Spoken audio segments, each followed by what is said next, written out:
Hello, dear friends of fairy tale. Here is Jadwiga, your fairy tale teller.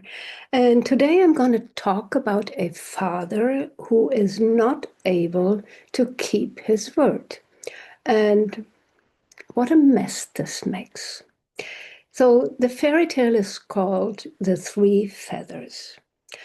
Once upon a time, there was a king who had three sons, and when he became older, he thought who should uh, inherit the kingdom after he has passed away.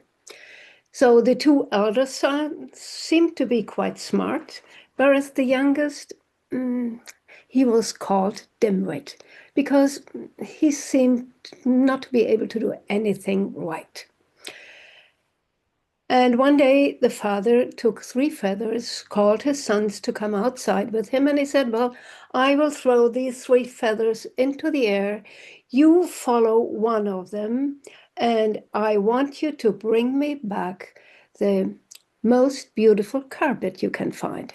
And the one of my sons who succeeds to bring that beautiful carpet, the most beautiful carpet, he shall be king after I have passed away. So the king threw up the feathers, one flew towards the east, the other to the west, and the first two sons followed them, whereas the third feather just dropped a couple of meters away. And the other two sons laughed about him and said, well, he won't be able to find a carpet there. So Dimwit followed his feather quite sadly. And when he sat down there, he saw that there was a trapdoor in the ground.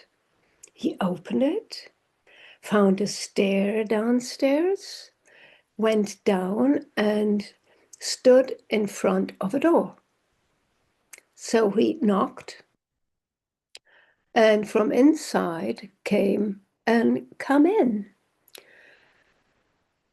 When he opened this door, there was a huge, fat, old toad sitting right in the middle of the room, and around her, many little toads. And they asked, what do you want? And Dimwit said, my father wants me to bring the most beautiful carpet so that I can inherit the kingdom. Oh, that's no problem, said the old toad. Called her youngsters to bring a big bag, and there she took out a beautiful, beautiful carpet. You would have never seen that on earth above. Nobody would have been able to make such a fine and exquisite carpet. So the boy thanked and went away. Now, the other two brothers had thought, what should Dimwit bring for a carpet? So they didn't spend any effort in finding a good and nice carpet. They just bought the first best carpet they could find from a shepherd's wife and brought that home to their father. Just in the same moment when Dimwit returned back home. And when the father saw Dimwit's carpet, that was so amazing. He had never ever seen something so beautiful. He said, well, Dimwit will inherit the kingdom. But the elder brothers, they were upset and said, no, this is a stupid young boy. You cannot give him your kingdom. So let's try another task. The king agreed and said, well, he who brings me the most beautiful ring shall get my kingdom. And again, he went outside, threw the feathers. They blew towards the east and the west. The elder brothers followed there, and Dimwit just followed his feather to the trapdoor. He went down, and the old toad said, what do you want? And Dimwit said, I need a ring, the most beautiful ring I can bring back to my father. no problem, said the toad. And out of her bag, she pulled a ring that was so precious, so shimmering, so with so beautiful and marvelous stones. No goldsmith on earth would have been able to create that. And this ring he gave to Dimwit. Well, the other two brothers thought, what should Dimwit bring? What kind of ring? And they didn't invest any effort to find at least a nice ring. No, what did they do? They just pulled out the nails of the rim of a wagon wheel and brought this, their father, as their ring. Now, when Dimwit came with his ring, the father said, "This is the most beautiful ring I've ever seen. So this shall be Dimwit who gets the kingdom because he has done the task." But again, the elder brothers got upset and said, "No, you can't do that. It belongs to us. We are the eldest. So give us another task." Again, the king said, "Well, so the one who brings me the most beautiful girl or woman, he shall become king." Again, they followed their feathers. Again, Dimwit went down the trapdoor. And again, he told the toad what he needed. "Oh, a girl," she said. "A girl, just wait." And she handed him over a hollow yellow turnip with 6 mice in front and said, "Well, take one of my little toads and put her into the turnip." Dimwit was quite disappointed and said, "What shall I do with that?" "Oh, wait," said the old toad. "Just wait." And really, as he took one of the little toads and put it into the turnip, wow, the toad turned into the most beautiful girl you would have ever seen. The turnip turned into a golden carriage, and the 6 white mice became 6 white horses. So together they went back to his father, just the moment when the other two brothers had come, because they had said, "Why should we put any effort to find a beautiful girl?" They took the first best farmers' girls they could find and brought them home. Now, when the king saw what Dimwit had brought home, he said, "It's for sure, his is the kingdom." But again, the 2 elder brothers became upset and said, "No, that cannot be. Give us a last chance." And they said, "Well, we will hang up a ring under the ceiling of the big hall, and the girls should jump through that ring." And they were sure they're farmers' girls. They were strong and had power because they had been working all of their lives. So they were pretty sure they would easily make it through that ring.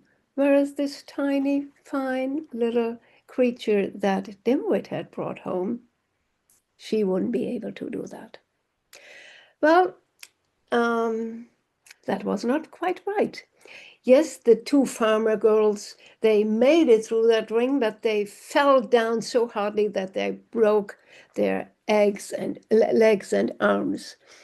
Whereas the girl that Dimwit had brought, she just easily jumped through and landed very elegantly on the ground again. So now the father said, "Dimwit's is the kingdom," and no more discussion. So it happened. Dimwit became king. The beautiful girl became queen. And together they ruled the country very wise and just for many, many years. Yeah, what happens if a father does not keep his word?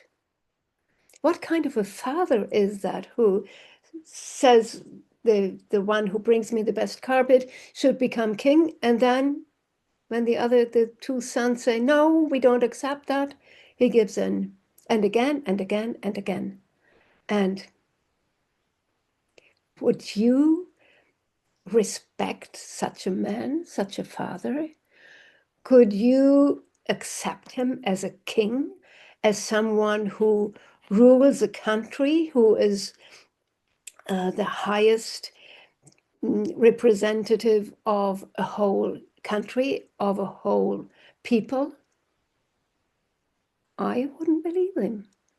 And sorry to say that, but it very much reminds me to the actual chancellor we have just have in Germany, because he does not know what he has said yesterday, and he breaks his promises. He don't keeps any promises. That's very sad. Whereas our very first chancellor, once he was confronted with, well, yesterday you said something quite different. Why are you saying this today? And he just answered, who's interested in my stupid words from yesterday? This was at least a humorous answer, and it showed how strong this man was. Yeah, this is a long time ago. We don't have such statesmen anymore. We just have politicians. Okay. On the other hand, the two elder brothers, well, at least after the first time when Dimwit succeeded to bring the most beautiful carpet, they should have put a little bit more effort to find a precious ring. But they didn't, because they simply couldn't imagine that Dimwit would be able to succeed.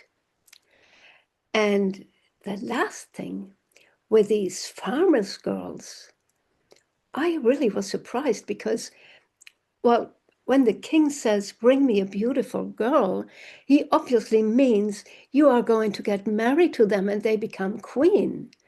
So a farmer's girl does not know how to behave in the royal surrounding. She does not have the education, the wisdom, the behavior. She does not fit into that role. And the brothers probably would not have become happy with these girls by their sides becoming queen, because that doesn't fit.